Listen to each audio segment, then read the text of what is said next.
Ini ujian. Maka diajarkan zikir oleh Allah untuk mengentaskan keluh kesahnya. Setelah keluh kesah hilang, maka semua kenikmatan didatangkan kepadanya.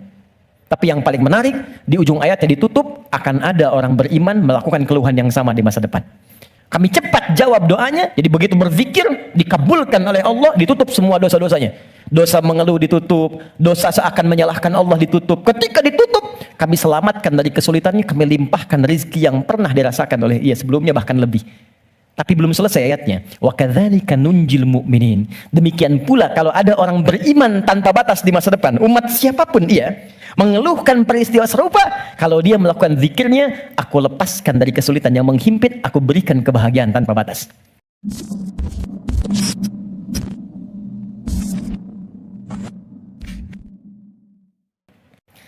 Yuk kita mulai. Kalau kita ingin lihat keterangan Allah ada di Al-Quran. Kalau keterangan Nabi ada di mana? Hadis. Oke.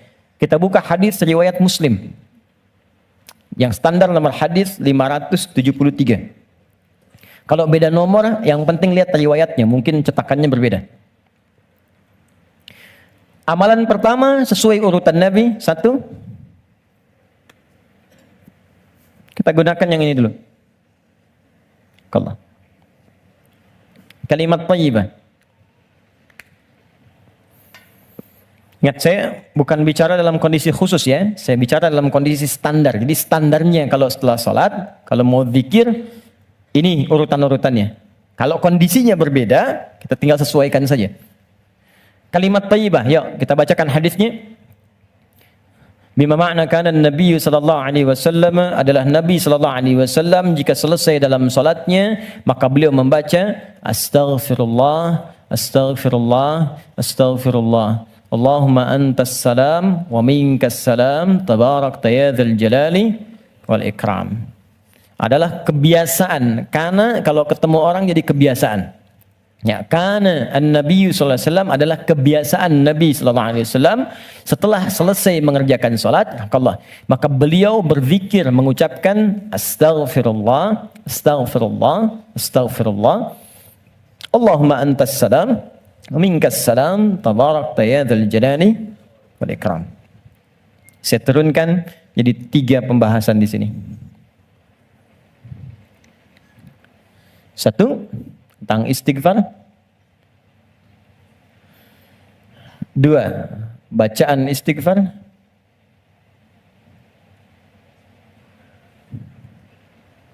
3 cara istighfar.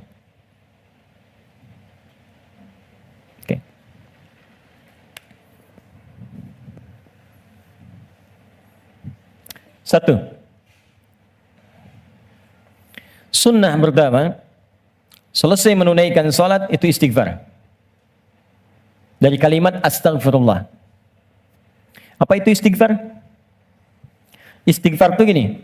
Asalnya katanya ghafara, ghain, fa, kemudian ra, ditambah ista. Setiap ada ista artinya minta. Ghafara itu mengampuni, ghufran ampunan, istighfar minta ampun. Minta ampun. Di dalam Al-Quran, kalimat ghafara dan turunannya disandingkan dengan dosa. Dosa. Ya, turunan dari ghafara, ghafir. Ya, Quran surah 40 ayat 3. Ghafiridz dzambi wa qabilit taubi.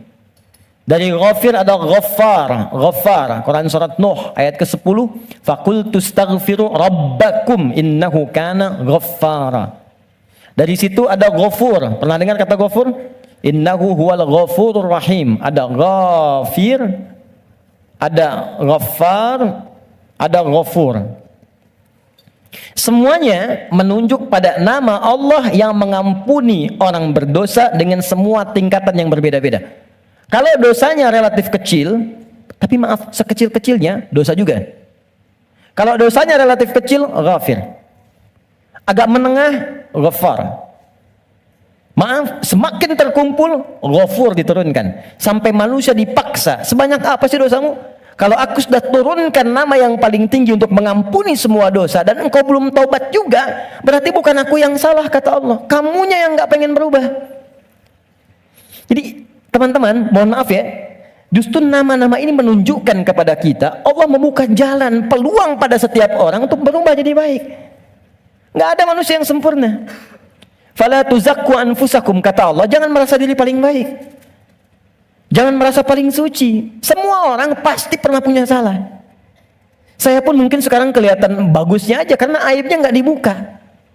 Kalau dibuka mungkin ada katakan nih, ternyata Ustadz ini buruk juga, Ustadz ini kotor juga. Jadi ini peluang dalam Al-Quran menawarkan, ayo berubah jadi baik.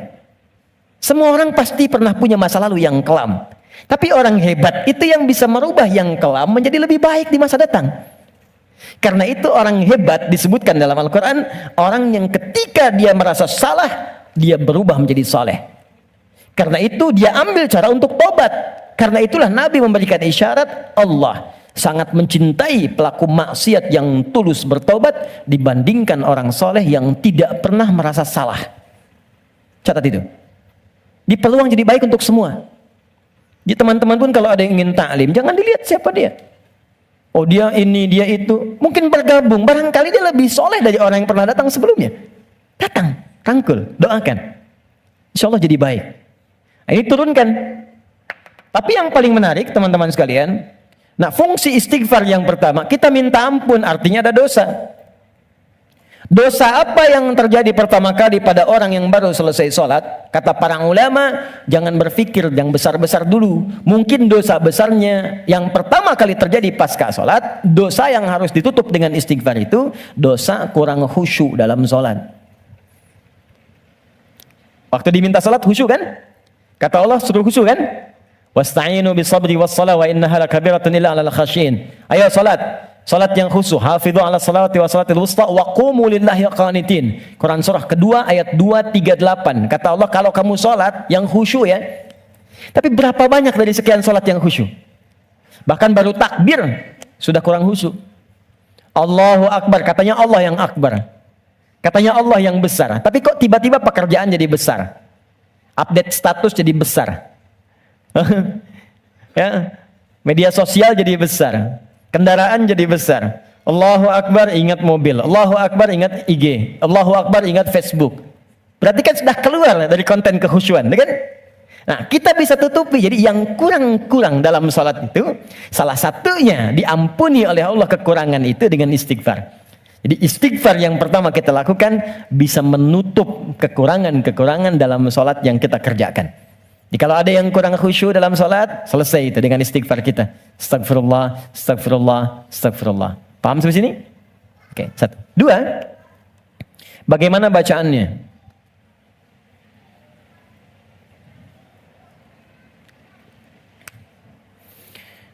Teman-teman sekalian, bacaan istighfar itu bergantung pada kadar dosa dan jenis kesalahan yang kita perbuat. Misal, kalau yang standar tadi, ini kan standar. Ingat cara membaca hadis Nabi itu begini, jangan pakai terjemahan. Lihat dengan ilmunya. Jadi kalau Nabi katakan ini bukan berarti harus begini saja, kalau yang lain tidak. Bukan, kumpulkan dulu semua referensinya, baru kita lihat. Yang tadi, yang singkat, itu bacaan standar. Astagfirullah, astagfirullah, astagfirullah. Itu standar. Standar kita baca untuk menutupi kekurangan dalam salat. Tapi kalau kita ingin memohon kepada Allah dengan istighfar itu real, nyata, menggugurkan dosa yang kita kerjakan, maka coba oleh antum diingat dulu, punya jenis dosa apa yang kita kerjakan dalam kehidupan. Ya, saya beri contoh 3 dalam Al-Quran. Sebenarnya nggak terlampau banyak ya. Dosa standar. Dosa standar. Apa dosa standar itu? Ya standarnya memang sering berdosa. Contoh, mata fungsinya apa? Oh kan, lupa kan? Oh, kalau sudah lupa suka nggak ingat dong. Mata itu untuk kita bukan melihat, tapi melihat yang baik-baik. Ingat, melihat yang baik-baik. Teruskan kalimatnya. Kalau melihat saja, semua dilihat. Tapi ketika Anda ikutkan melihat yang baik, berarti ada yang boleh dilihat, ada yang tak boleh dilihat. Yang baik itu yang dilihat. Ketika mata melihat yang tak baik, berarti salah. Kalau salah, berpeluang dosa. Gambar tak baik, nggak boleh dilihat. Tayangan tak baik, nggak boleh dilihat. Digi, maaf sekali kalau kurang menyenangkan kalimatnya, tapi karena saya sayang dengan Anda. Saya sayang, saya khawatir nggak bisa berjumpa di suatu saat nanti. Dan saya nggak tahu saya pun di mana. Tapi karena saya sayang pada Anda, saya sampaikan kalimat ini. Kalau dipandang saya nggak boleh, apalagi dilakukan. Maka jangan jadi pelakunya. Melihat aurat orang saja yang tampaknya, nampak, nggak boleh dilihat. Terus Anda jadi pelakunya. Jadi bintangnya gitu. Maka berapa banyak dosa Anda kumpulkan dari situ? Jadi ketika mata saja, ini kan mata peluang melihat yang tak baiknya banyak. Ya Anda keluar dari sini, Videotron muncul. Jangankan keluar, buka handphone ada gambar, WhatsApp ada iklan. Anda lihat status, yang lihat status istri orang. Terus sebaliknya. Ya salah? Tidak. Tapi kalau syahwat datang, jadi keliru. Salah bicara. Coba tunjukkan pada saya, sampai jam sekarang saja teman-teman, jam 11 ini, berapa kali mata salah lihat? Telinga salah dengar, pikiran salah menangkap, lisan salah bicara, sampai ujung kaki. Maka untuk menutup itu, ada zikir standar yang kalau dibacakan, kita memohon kepada Allah, lisan yang salah tempat, mata yang salah tempat, telinga yang salah fungsi, bisa ditutup oleh Allah dosa-dosanya. Salah menempatkan sesuatu disebut dengan zalim namanya. Zalim itu keliru menempatkan sesuatu bukan pada tempatnya. Gelas untuk minum, gayung untuk mandi. Ada orang mandi pakai gelas, minum pakai gayung. Zalim. Mata melihat yang baik. Ketika dipakai melihat yang tak baik, zalim namanya. Maka ada zikir untuk menutup perbuatan zalim dan minta rahmat kepada Allah untuk mengampuni dosa-dosa yang tertuang dalam perbuatan zalim itu. Itu di Quran surah ke-7 ayat ke-23. Dan zikir itu sudah diajarkan oleh Nabi Adam sejak pertama turun dari surga ke bumi. Rabbana zalamna anfusana wa illam taghfir lana wa tarhamna lanakunanna minal khasirin. Quran surah ke-7 ayat 23. Oke. Kalau teman-teman pengen baca untuk menutup dosa-dosa itu, kita tahu nih banyak dosa misalnya. Atau mohon maaf saya tes dulu atau saya tes lagi. Barangkali ada yang merasa dosanya masih sedikit. Yang nggak punya dosa hari ini siapa? Boleh angkat tangan?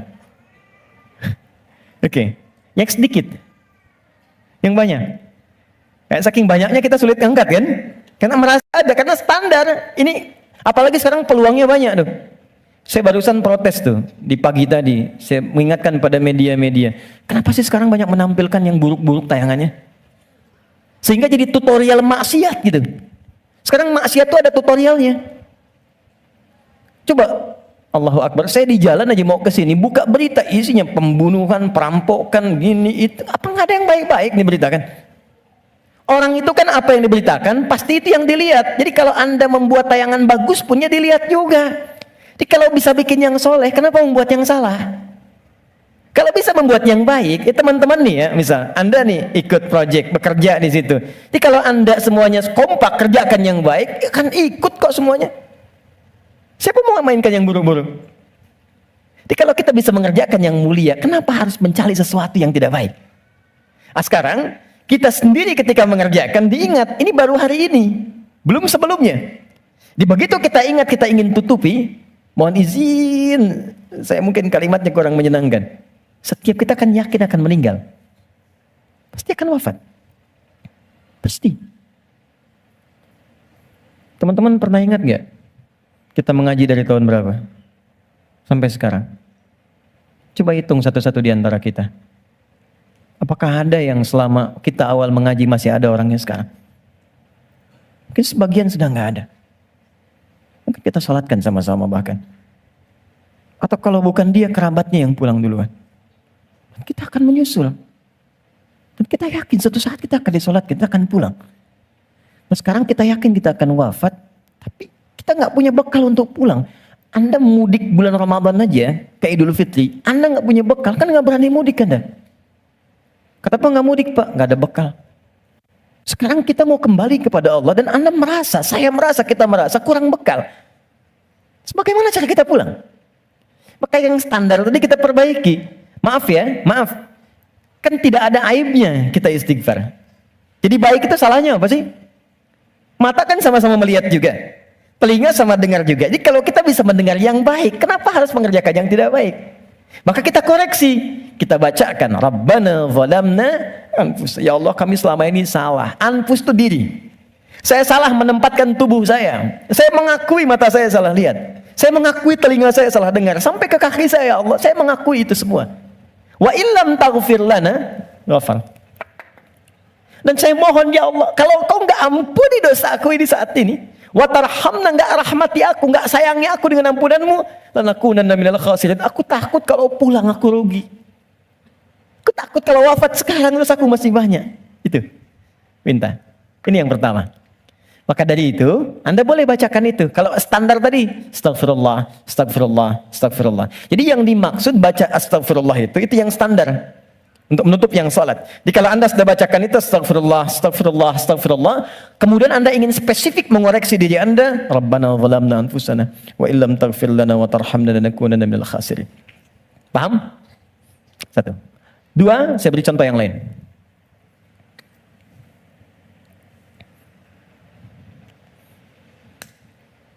Ada zikir, istighfar, yang terkait dengan kurang sabarnya saat mendapati ujian. Sampai Anda berkata, ya Allah, kenapa mesti saya? Ya Allah, saya kan pengen hijrah, kenapa banyak masalah? Ya Allah, kenapa pekerjaan saya nggak pernah sukses? Ya Allah, kenapa rumah tangga saya jadi begini? Saya kan pengen berubah. Itu pernah terjadi di masa Nabi Yunus alaihissalam. Nabi Yunus Dzannun pernah diuji oleh Allah. Jadi Anda bayangkan, Nabi aja yang jelas surganya itu diuji. Masa kita yang belum jelas surganya nggak pengen ujian? Oke. Jadi teman-teman sekalian, kita kembalikan Quran surah ke-21. Ayat 87 sampai 88. Wa dhannuni idh dhahaba mughadiba wa dhanna an lan naqdira alaihi. Dan aku perkenalkan, kata Allah, aku buka kisah Dzannun, Yunus alaihissalam. Ya, aku tugaskan. Jadi Yunus punya tugas alaihissalam berdinas di bumi sebagai rasul. Tantangannya nggak mudah. Maaf ya, ada yang kemudian mencela, ada yang menghina, ada yang menghujat, sampai naik ke kapal, sampai dilempar ke laut, sampai ditelan ikan paus. Puncaknya. Sampai puncaknya. Saya mau tanya pada Anda, kalau ditelan ikan paus, kira-kira pengap atau tidak? Sudah pernah masuk? Gelap ya? Kita bayangkan, gelap, pengap, sulit kan? Tapi, yang ingin saya katakan begini. Nabi Yunus pada saat itu muncul sisi kemanusiaannya. Keluar kalimat begini, ya Allah, kapan kau tolong saya? Tuh.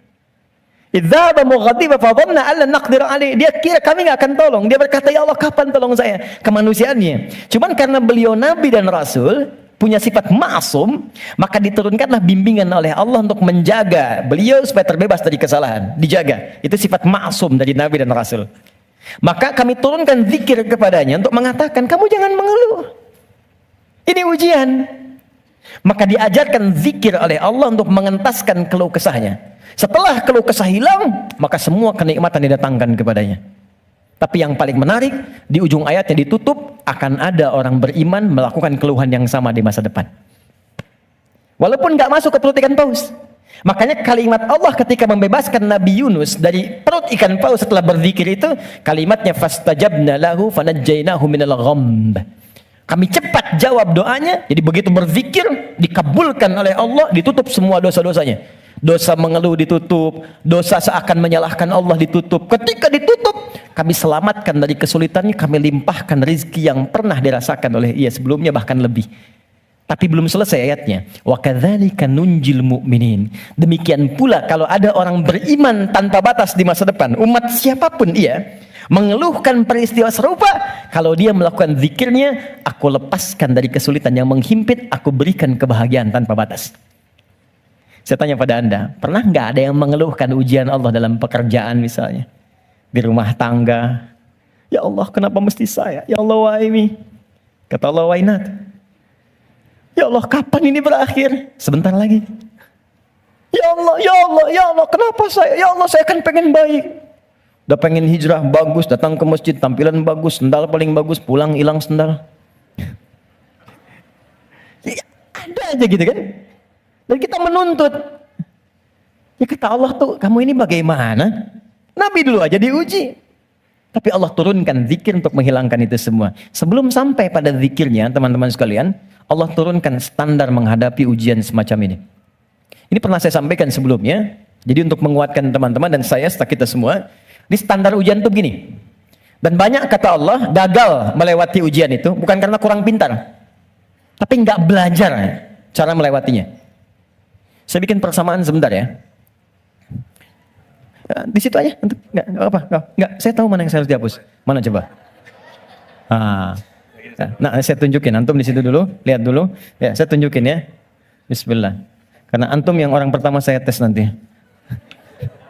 Insya Allah. Yang ini dulu. Ini tidak. Jazakallah khair. Kalau mau dipegang, boleh? Pegang dulu aja. Lihat sini. Saya bikin persamaan begini. Saya tanya dulu. Mau masuk surga?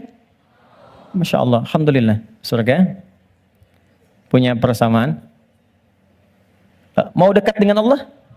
Alhamdulillah. Masya Allah. Dekat dengan Allah. Baik. Mau dapat ujian?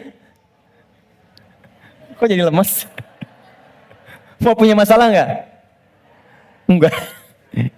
Maaf ya, cuman sayang. Persamaannya tertulis demikian. Surga dekat dengan Allah. Ternyata kuncinya disebut dengan sabar. Kuncinya apa? Sabar. Ketika seorang masuk surga, maka kalimat pertama dari malaikat ucapannya selamat karena Anda punya kunci sabar untuk masuk ke sini. Itu di Quran surah ke-13 ayat 24. Salamun alaikum bima sabartum fa ni'ma uqbaddar. Selamat Anda sabar. Karena punya sabar, Anda bisa menikmati segala kenikmatan yang telah dipaparkan di surga ini. Yang ingin dekat dengan Allah, ternyata kuncinya pun serupa, sabar. Dalilnya Quran surah kedua ayat 153. Innallaha ma'as sabirin. Allah bersama orang-orang sabar. Di saya membuat persamaan begini. Surga sama dengan dekat dengan Allah sama dengan sabar.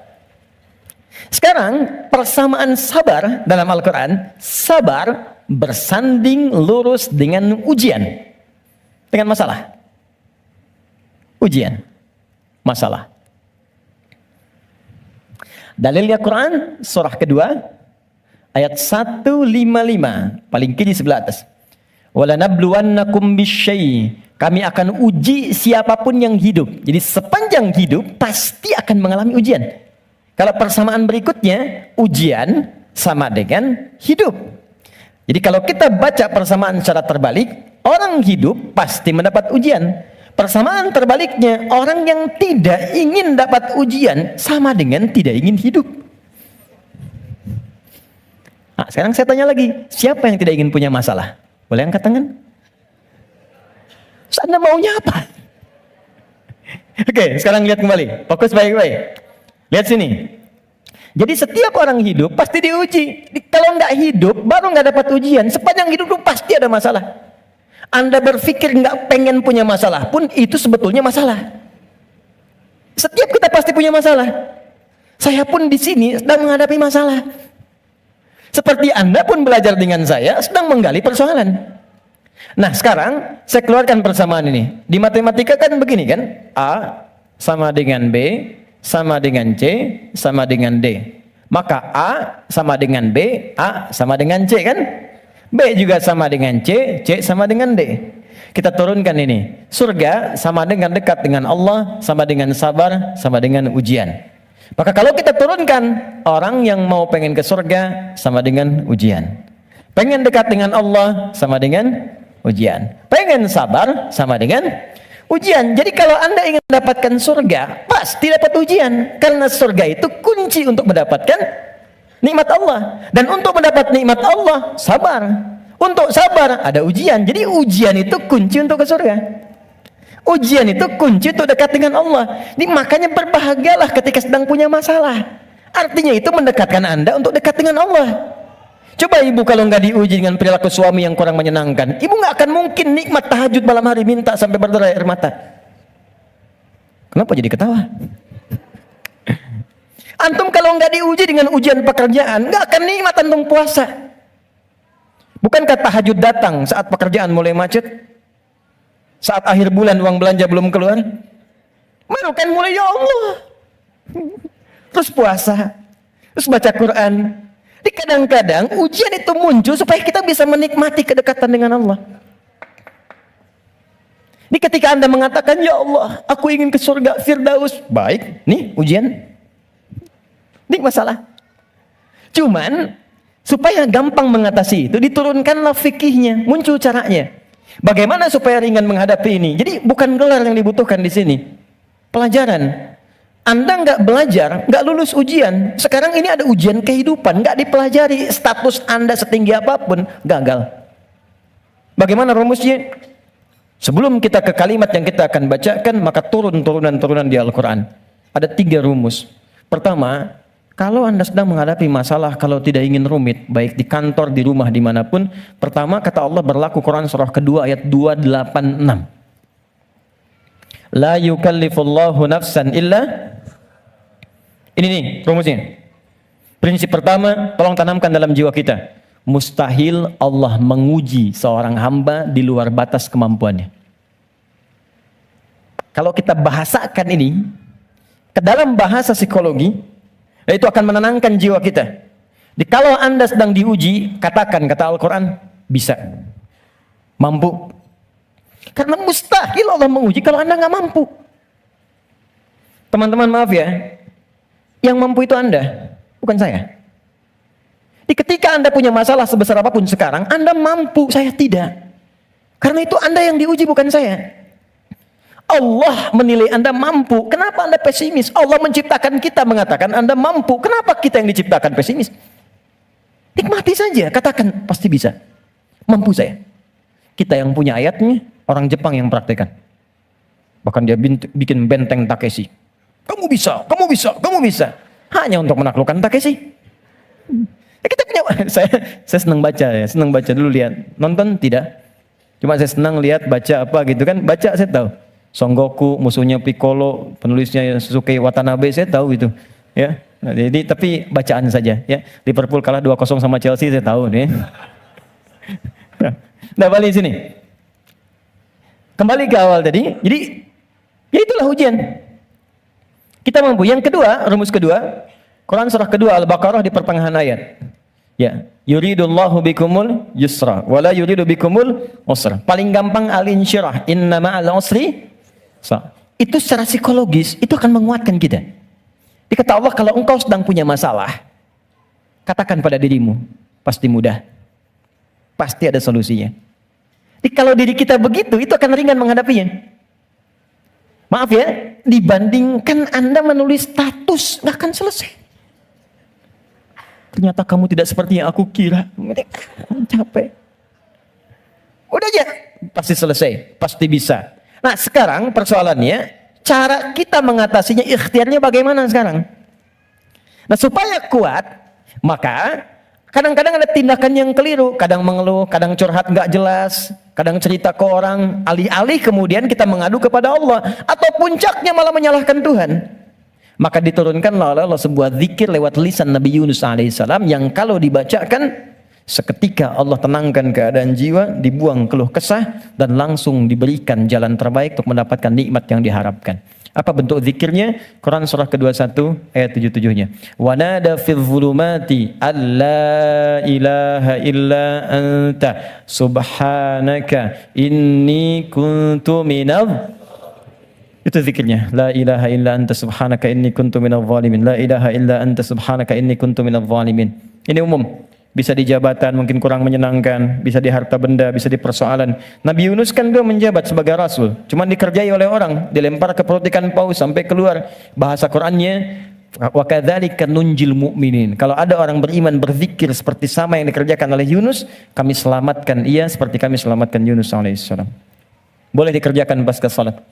Langsung perintahnya di Al-Quran. Jadi kalau secara pribadi bacakan Rabbana zalamna anfusana, zikir terkait tadi bacakan ini. Bonusnya ada juga kan penyakit yang suka memvonis diri. Ya Allah, aku kok malah sakit begini? Kenapa mesti aku yang sering tahajud, sering puasa? Kenapa begini? Lakukan zikir Nabi Ayub alaihissalam. Bukan hanya diberikan ketenangan pada jiwa, bahkan diberikan kesembuhan. Diberikan kesembuhan. Saya berani mengatakan ini karena saya coba praktekkan di kalangan teman-teman spesifik. Dan hasilnya 100%. 100%. Ini ada saudara kita yang sedang ikut karantina dari Goa. Cukup jauh, Makassar ke sana. 30 orang. Rata-rata di atas 50 tahun. 53, 57, sekian. Sekaligus pendidikan imam. Sekarang di Sukabumi. Ada di antara mereka yang matanya satu nggak ngelihat. Satu. Coba saya sampaikan pesan Al-Quran ini, saya datang, saya kunjungi ke sana, saya sampaikan, begini cara menghafal, Anda bacakan doa ini sebelum menghafal ini, setelah menghafal ini. Kalau ada hajat khusus, cari di Al-Quran. Saya tunjukkan beberapanya. Anda tahu apa yang terjadi? 2-3 hari ke belakang saya dapat berita, ternyata yang nggak melihat ini, hari pertama, kedua, ke-13, ke-14, ke-15, tiba-tiba remang-remang melihatannya. Begitu masuk hari selanjutnya, dia buka kamar mandi masih pakai handuk, langsung ada cahaya. Ini nyata. Kelihatan semua benda yang di situ. Bisa melihat kembali. Dia keluar seketika, dia langsung sujud. Bersyukur kepada Allah Subhanahu wa Ta'ala. Ini kisah nyata, saya tidak mengarang. Nanti mungkin sebentar lagi ke depan akan kita sampaikan untuk share kepada yang lain. Ada kemuliaan. Jadi kalau makhluk mengatakan mustahil, itu tanda dari Khalik, tinggalkan makhluk, minta pada Allah. Nah, ada zikir Nabi Ayub alaihissalam untuk menghilangkan keluh kesah ketika sakit. Itu di Quran surah ke-21 ayat 83 sampai 84. 84 jawabannya. Wa ayyuba idz nada rabbahu. Zikirnya anni massaniya dhurru wa anta arhamur rahimin. Allahumma anni massaniya dhurru wa anta arhamur rahimin. Ya Allah, penyakit ini sudah mengganggu saya, melukai saya, sedangkan Engkau yang paling sayang kepada saya. Kalau yang paling sayang saja tidak menyembuhkan saya, kepada siapa lagi saya mesti meminta? Jadi itu ya, itu zikir pasca salat. Kalau ingin standar, silakan. Astagfirullah, astagfirullah, astagfirullah. Allahumma antas salam, minkas salam, tabarak ta'ala jalali wal ikram. Kalau ada kebutuhan tertentu, silakan pilih. Ya, sesuai dengan standarnya. Kalau tobat umum dengan ini ingin dipanjangkan, silakan. Astagfirullahalazim, alladzi la ilaha illa huwal hayyul qayyum wa atubu ilaih. Boleh. Nah, cuma cara bacanya seperti apa? Karena banyak orang baca itu pun tidak mendapatkan hasil yang diinginkan. Maka terakhir, cara berzikir seperti yang digambarkan dalam Al-Quran dan hadis-hadis Nabi Sallallahu Alaihi Wasallam. Oke, ini bagian terakhir. Setelah itu kita jeda sebentar. Kita diskusi kalau ada yang mau ditanyakan. Kemudian nanti kita urutkan selanjutnya kemana amalan-amalan berikutnya. Terakhir. Teman-teman masih ingat? Apa itu zikir? Amalan yang menjadikan kita ingat kepada Allah. Sekarang gini, poinnya ingat Allah. Nah, jadi istighfar bagian dari zikir. Jadi saat istighfar pun fungsi zikirnya pakai. Istighfar dengan ingat Allah. Ini bukan cuma diucapkan di lisan. Astagfirullah, astagfirullah. Jangankan antum, beo pun bisa. Ajarin beo antum di rumah. Astagfirullah, astagfirullah, astagfirullah, astagfirullah, astagfirullah, astagfirullah. Bisa. Anak antum ajarin. Astagfirullah, astagfirullah, astagfirullah. Jangankan habis sholat, ada anak mau disuntik istighfar. Astagfirullahaladzim ya Allah, astagfirullahaladzim ya Allah. Ampuni aku ya Allah. Buka YouTube, ada. Ya. Jadi anak-anak tuh unik pokoknya. Apa yang diajarin, itu yang dia tangkap. Diajarin tayo, dia sebut tayo. Oh tayo, oh tayo. Nih. Rambo, Karpoli, Embers, macam-macam. Ya. Jadi luar biasa. Kembali ke sini. Nah, jadi kalau kita ingin bacakan ini, maka fungsi zikirnya pakai ingat Allah. Nah, kalau kita ingin gunakan istighfar dengan mengingat Allah, bagaimana cara Allah meminta kita membaca istighfar itu? Itu yang kita keluarkan. Di Quran surah keempat An-Nisa ayat 17 sampai 18. Quran surah 4 ayat 17 sampai 18. Ini caranya. Kalau ini nggak dipakai, jangan harap mendapatkan apa yang tadi diinginkan. Innamat taubatu 'ala Allahi lilladzina ya'maluna su'an bijahalatin thumma yatubuna min qarib. Sungguh taubat yang hanya diterima oleh Allah itu. Jadi di sini ternyata berzikir dengan istighfar disandingkan dengan kalimat taubat. Tadi masih ingat nggak? Istighfar itu kan meminta apa? Ampunan. Kalau minta ampun lawannya berarti punya apa? Salah, punya dosa kan? Baik. Dosa itu perbuatan baik atau buruk? Buruk. Buruk itu bahasa Arabnya su. Su itu buruk. Ya. Innamat taubatu 'ala Allah lilladzina ya'maluna su'an. Sungguh ada orang pernah berbuat dosa, su, perbuatan buruk. Kita ingin itu dihilangkan.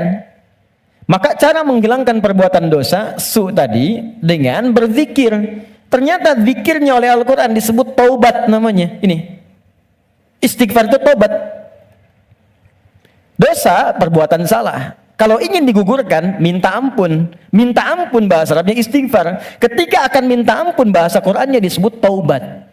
Apa itu taubat? Kembali kepada jalan yang benar. Bagaimana caranya? 3. 1, mengakui kesalahan yang dilakukan dalam bertobat itu. Jadi kalau sedang istighfar, sekolahin, sambil diingat dosanya apa. Jadi bukan cuma disebutkan di lisan, astagfirullah, tapi dosanya nggak kebayang. Catat dulu, inventarisir dulu. Misal, Anda ingin istighfarnya dosa mata, ingat apa yang salah dengan mata. Pernah menatap tajam pada pasangan Anda? Pernah menatap tajam pada anak-anak Anda walaupun mereka tanpa salah? Kalau ada anak di bawah balik berbuat salah, jangan langsung dimarahi. Mungkin perilaku bapak ibunya yang salah. Kalau anak Anda sulit ke masjid, jangan dibentak. Mungkin dia melihat bapaknya yang dulu nggak pernah ke masjid. Anak itu cuma mengoleksi apa yang dia lihat, apa yang dia dengar. Jadi kalau dia berbuat keliru, jangan disalahkan dulu. Istighfar dulu. Saya salah ya Allah. Catat dulu. Jadi ketika Anda ingin Rabbana zalamna anfusana, anfus diri kita, anfus. Dari ujung kepala sampai ujung kaki. Apa yang salah di mata? Apa yang salah di lisan? Ingat ibu Anda, ayah Anda. Mungkin pekerjaan yang sulit itu bukan karena Anda kurang hebat, belum selesai dengan orang tua. Ada yang salah. Anda kebayang nggak? Anak muslim, ibu belum muslim, bapak masih non muslim, masih diminta oleh Quran berbuat baik pada orang tuanya. Jadi kalaupun ada anak masuk Islam, bapak ibunya belum, itu masih diminta oleh Allah dalam urusan dunia, sayangi mereka. Dapat pekerjaan, dapat gaji, bagi mereka. Kirim makanan, kirim hadiah, sakit, beri, carikan rumah sakit terbaik. Berikan pelayanan yang paling bagus, even mereka non muslim. Dan minta dalam keheningan malam supaya diberi hidayah. Minta. Sekarang yang non muslim saja diminta kita berbuat baik, apalagi yang muslim. Sana berkata, masih bapak. Mungkin itu yang menghambat pekerjaan itu belum berlangsung sempurna. Dengan pasangan hidup, suami ke istri, istri ke suami, ke anak, ke tetangga, itu aja dulu. Jadi begitu Anda datang istighfar, astagfirullah, ingat-ingat dosanya apa. Ingat-ingat. Itu poinnya. Jadi 1 itu dulu, ditaubat mengakui kesalahan. Yang kedua menyesal. Nyesal. Kenapa saya mesti melakukan itu? Biasanya gini, biasanya kalau kita sedang nggak stabil terus marah, hati kita tuh berkata, padahal tadi nggak harus marah gitu. Kenapa saya harus seperti itu? Itu lawamah namanya. Kenapa saya harus bentak anak saya? Kenapa saya harus bentak istri saya? Kenapa harus bersikap begitu pada pasangan saya, pada suami saya? Setelah itu Anda akan merasa salah. Ya Allah, salah saya. Astagfirullah, astagfirullah, astagfirullah. Nah, bacaan istighfar disertai zikir dengan kalimat taubat ini, itu yang akan menggunjam kepada jiwa. Sehingga akan terasa energinya beda, alirannya lain. Dan sentuhan ke arusnya akan berbeda. Dibanding Anda hanya sekedar mengatakan astagfirullah, astagfirullah, Rabbana zalamna, enggak ada getarannya. Udah. Karena itu, begitu Anda merasakan, mengatakan, mengakuinya, menyesalinya. Kata para ulama, bayangkan kalau Anda masih merasa mengerjakan itu, bayangkan seketika diwafatkan. Sesali itu, terakhir, mengganti itu dengan perbuatan yang lebih baik. Ganti dengan yang baik. Akui, sesali, ganti dengan yang baik. Karena itu di Quran itu ketika ada kata taubat selalu diiringi setelahnya umumnya dengan kata aslah. Faman taba wa aslaha. Ya, taba wa aslaha. Orang tobat yang benar itu yang mampu mengganti perbuatan buruknya dengan yang lebih baik. Di setelah istighfar, lisannya nggak kasar lagi. Alih-alih mencela, sekarang jadi kata-kata yang mulia, kata-kata cinta yang keluar. Dengan teman-teman juga begitu, mata jadi baik, telinga jadi baik sampai ke ujung kaki. Itulah tobat yang benar. Jadi kalau esensi istighfar kita mau benar, ini teman-teman gini ya, kalau ini dipraktekkan satu aja, jadi orang baik kita. Satu aja, jadi orang baik. Lalu apa yang kurang baik dalam Islam? Nggak ada, Pak. Makanya jangan sembarangan menyebut Islam. Ini sekarang banyak di luar orang bikin isu tentang Islam, cuman salah. Cara berpikirnya keliru. Sekarang kan yang disebutkan Islam semua, Islam radikal. Jadi angin membangun persepsi Islamnya memang radikal. Kalau ada yang radikal, bukan Islamnya, Muslimnya yang keliru, orangnya. Dan logika berkata begini, ini hukum logika di ilmu mantik, ilmu logika. Ini ada A misalnya, satu ajaran. Diajarkan di 1, 2, 3, 4. Ajaran di 1 jadi baik, 2 baik, 3 baik, 4 tidak baik. Maka jangan langsung disalahkan A-nya. Dilihat mungkin ini yang salah belajarnya. Jadi kalau peci Anda tidak cukup dengan kepala, jangan dipotong kepalanya. Cari ukuran peci yang sesuai. Ini poinnya. Nah sekarang ini banyak sekali orang yang salah belajar tentang Islam, sehingga keluar perilaku yang tidak baik, yang disalahkan Islamnya. Celakanya dibangun opini dengan kalimat Islamnya. ISIS misalnya. ISIS itu kan disebutkan Islamnya. Islamis, sehingga seakan-akan Islamnya buruk. Saya kemarin membuat statement begini. Ya, tak kenal maka ta'aruf, bukan tak sayang. Ya, ta'aruf. Jadi tidak selalu kenal mesti sayang. Ya. Anda kenal dengan istri tetangga kan tidak harus sayang. Kenal ya kenal saja. Tak kenal maka ta'aruf. Kenalan kan. Anda tak tahu Senayan, datang ke Senayan kan. Anda tak tahu Aviara, datang ke sini. Anda tak tahu Ustadz Fulan, datangi, dengar, lihat. Anda tak tahu Islam, masuk aja dulu. Ya masuk aja dulu ke Islam. Masuk aja, lihat. Terus ikutin sholat, ikut baca Al-Quran, ikut belajar puasa. Yakin saya, begitu masuk gak akan keluar. Kalau benar belajarnya. Kalau belum siap masuk dengan pintu syahadat, lewat belajar dengan pintu sholat. Ikut-ikutan dulu pakai jilbab. Ikut-ikutan, ikut sholat. Merasakan kenikmatannya, ikut puasa dulu. Begitu siap, masuk lewat pintu syahadatnya. Enggak siap, enggak dipaksa. Indah semuanya. Tuh, ini poinnya. Jelas ya? Oke, jadi saya ingin apa yang kita lakukan itu punya makna. Saya senang paham. Saya tidak senang hafalan. Anda menghafal tapi nggak ngerti itu. Sama dengan sindiran Al-Quran. Banyak orang sekarang sholat menghafal tapi nggak paham yang dibaca. Coba jujur, saya sering katakan kalimat ini. Dari sekian ribu kita ruku dan sujud, sekian kali sholat, berapa persen yang kita pahami dari semua bacaan sholat itu? Ya, bagaimana bisa khusyuk kalau nggak ngerti yang diungkapkan? Alhamdulillah, kita telah bersama-sama mendengarkan ceramah yang penuh dengan hikmah dari Ustadz Adi Hidayat. Dalam ceramah ini, beliau mengingatkan kita tentang kisah Nabi Yunus alaihissalam yang menunjukkan bahwa setiap ujian yang datang dalam hidup kita adalah kesempatan untuk mendekatkan diri kepada Allah. Ketika Nabi Yunus merasa terperangkap dalam kegelapan perut ikan paus, beliau berdoa dan berzikir dengan tulus, mengingat Allah sebagai satu-satunya sumber pertolongan. Dan begitu berzikir, Allah segera mengabulkan doanya, membebaskan beliau dari kesulitan, dan memberinya keberkahan yang lebih besar. Ustadz juga mengajarkan kita tentang pentingnya istighfar, terutama setelah sholat, sebagai bentuk pengakuan atas kekurangan kita dalam beribadah. Istighfar tidak hanya membersihkan dosa, tetapi juga membantu kita memperbaiki kekhusyukan dalam sholat kita dan membuat kita lebih dekat dengan Allah.